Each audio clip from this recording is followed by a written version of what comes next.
Congratulations on everything that you've already received and all of the success that you've had.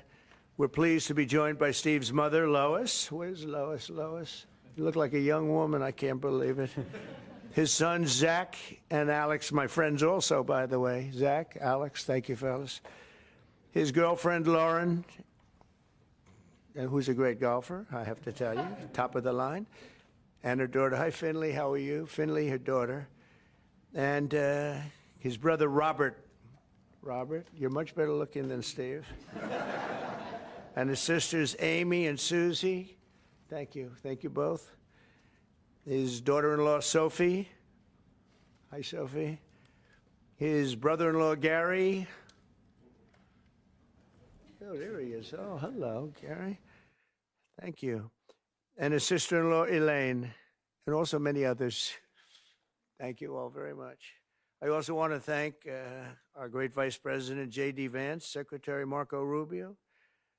And Marco, we're having a big day. I think, Marco, we'll find out. We're having a big period of time. I think that this is potentially a great time for our country in solving a lot of problems that we inherited that we should have never had, frankly.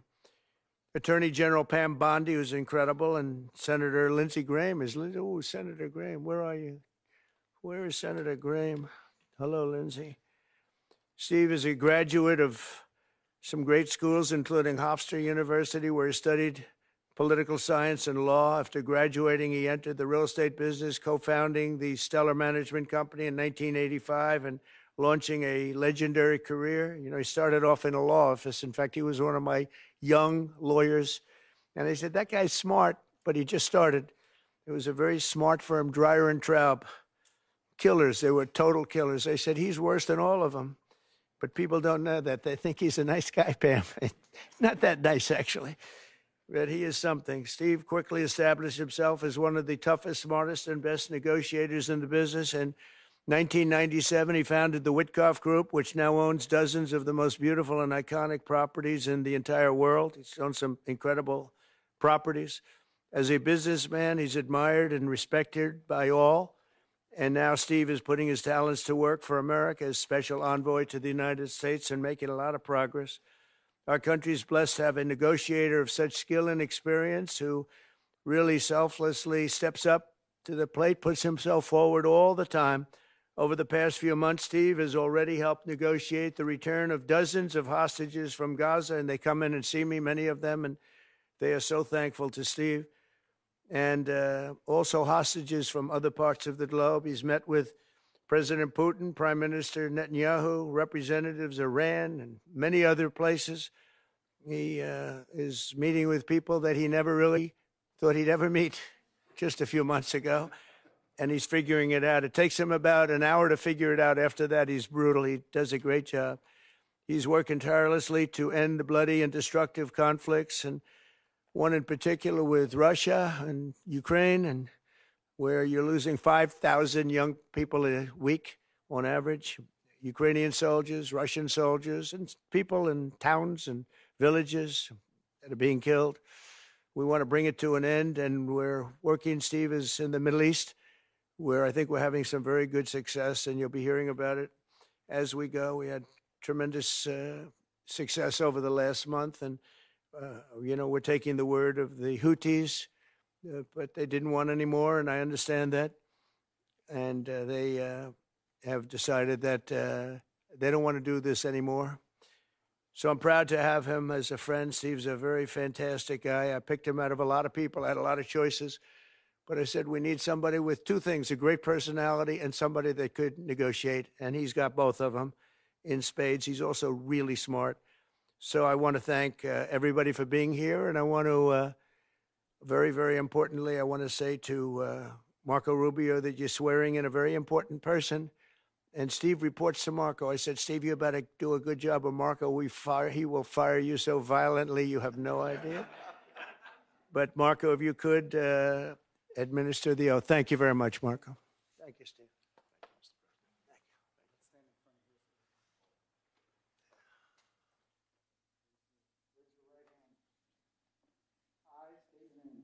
I, Steve Witkoff, do solemnly swear do solemnly swear that I will support and defend that I will support and defend the Constitution of the United States the Constitution of the United States against all enemies, against all enemies, foreign and domestic, foreign and domestic, that I will bear true faith and allegiance that I will bear true faith and allegiance to the same, to the same, that I take this obligation freely that I take this obligation freely without any mental reservation without any mental reservation or purpose of evasion, or purpose of evasion, and that I will well and that I will well and faithfully and faithfully discharge the duties of the office discharge the duties of the office on which I am about to enter. on which I am about to enter. So help me God. So help me God. Congratulations.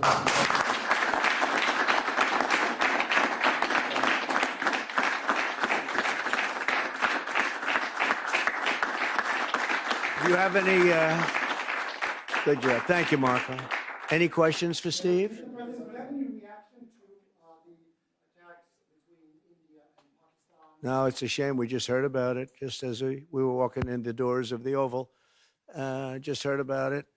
I guess people knew something was going to happen based on a little bit of the past. They've been fighting for a long time. You know, they've been fighting for many, many decades and centuries, actually, if you really think about it.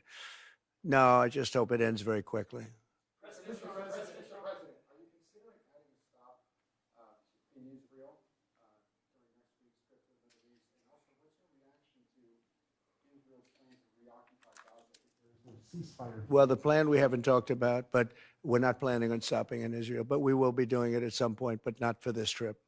Mr. President, there's a report that the UK is offering various trade concessions. What's your response to that? And also, Who? What? The United Kingdom. Yeah. And can you also say if you were discussing tariffs with Mr. Arnold? And what about the United Kingdom? They're offering various trade concessions, apparently, cars, steel, digital services. They're offering us concessions? Yes. I hope so. President, you're saying that They do want to make a deal very badly. Did you say your guests here, are you discussing tariffs or business? No, I think that United Kingdom, like every other country, they want to be go shopping in the United States of America. China wants to, very much wants to make a deal. They all do. But yeah, I would say that every country wants to make a deal, and not the ones they had in the past where we were like, look, we were being ripped off by every country practically without exception in the entire world. And those days are over. Those days are over. And, you know, I said before in our meeting with the new and very talented Prime Minister of Canada that we have some very big announcement to make. It's not about trade. It's about something else, but it's going to be a truly earth-shattering and positive development for this country and for the people of this country. And that'll take place sometime within the next few days. President, plans for Mr. Wickoff to travel once again to Russia. And as you mentioned in your remarks, he's traveled to Russia on a number of occasions. He's met with President Putin. What type of progress is being made as it relates to all of those visits that he's made to Russia? I think a lot, because I think Russia wanted to take all of Ukraine and they've stopped. That's a lot of progress. You know, it's small. It's a portion of Ukraine.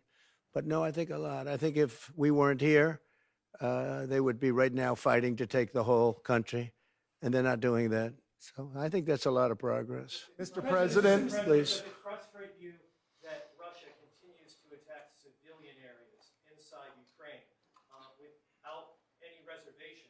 It leads to scores of casualties almost on a daily basis. I don't like anything about that war. It's a war. I don't like anything about it. And I'm not happy with that. No, not at all. Not even a little bit. Yeah. Mr. President, you said the Houthis are backing down. We're seeing conflicting reports that they plan on continuing to attack Israel in support of Gaza.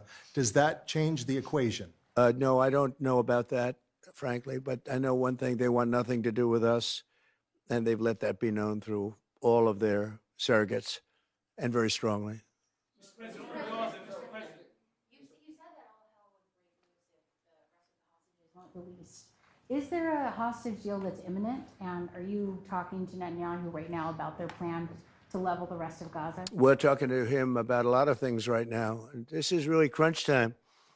I would tell you, for Iran and for their country, this is a very important time for Iran. This is the most important time in the history of Iran for Iran.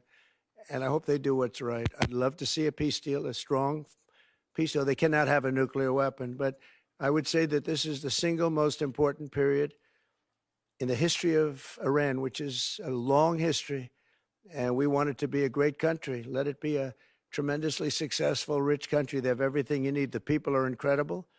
They have vast amounts of oil and assets.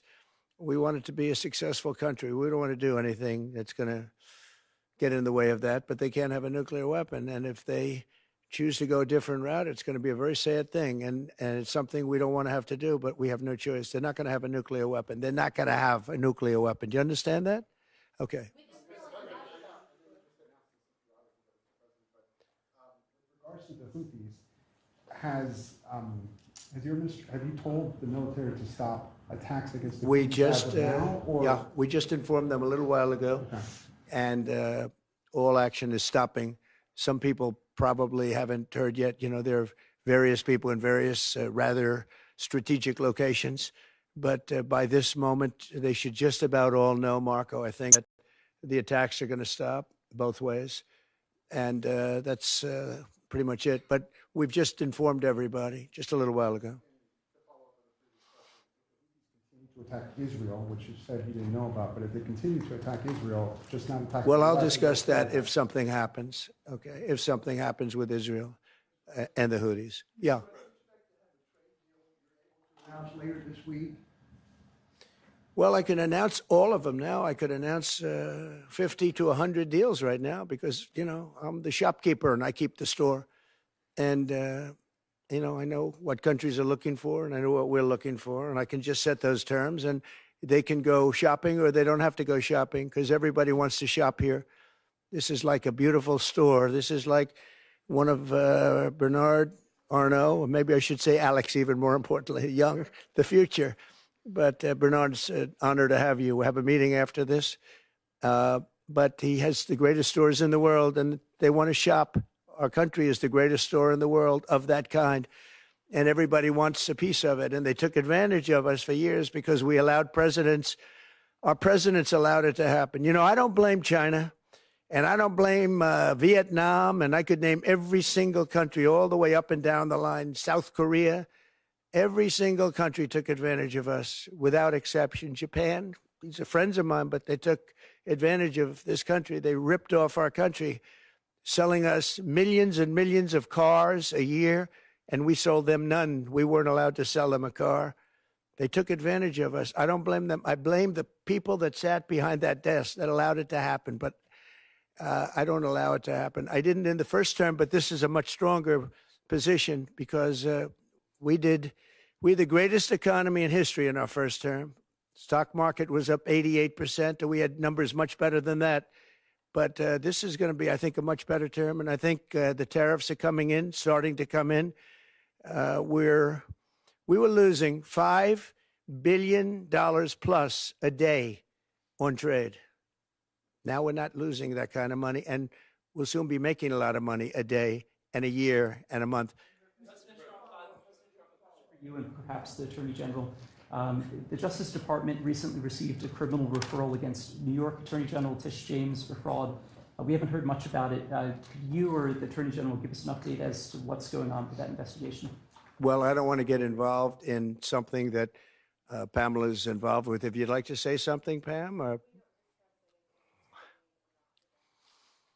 I can say unrelated to that. She's a disaster for New York. She's a horrible, horrible human being. And I think she's a total crook. There's no question about it. But that's just my opinion. Pam's going to have to do what she wants. She's a very bad person. She's a very, very bad person who campaigned solely on, I'm going to get Donald Trump over and over again. She's a sick person. But that's has nothing to do with what Pam does. Pam is going to do what's right. She always does. I've known her a long time. Yeah, go ahead, behind you. Thank you. On Gaza, you said there's been progress in the Middle East. But at the moment, as a colleague said, Israel, Netanyahu is saying he now wants to conquer Gaza. Is there any prospect of any movement on that? Are you happy with what Netanyahu is doing? Well, we've gone very slowly because we want to try and get as many hostages saved as possible, and we've done a good job in that regard.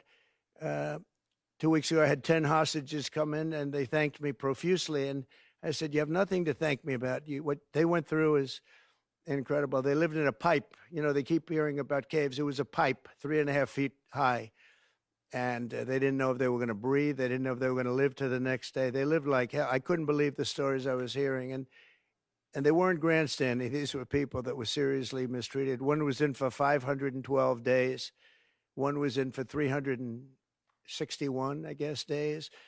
And one was in for a shorter period of time. The stories were unbelievable. I said, how many people are left? How many are left? They said, 59. I said, oh, wow, that's more than I thought. They said, well, only 24 are living, but now it's 21. That was a week ago. Now it's 21 are living. And these are young people. These are young people don't die. Old people die. Young people don't die under these conditions. So of the 59 people, and they said 59, and I said, really? But they said only 24 are living.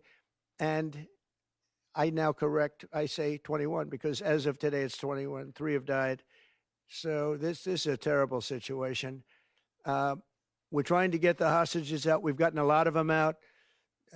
As the expression goes, there's 21 plus a lot of dead bodies. You know, parents came up to me on numerous occasions, but a couple in particular, they came up to me 2 weeks ago and they said, please, sir, my son is dead.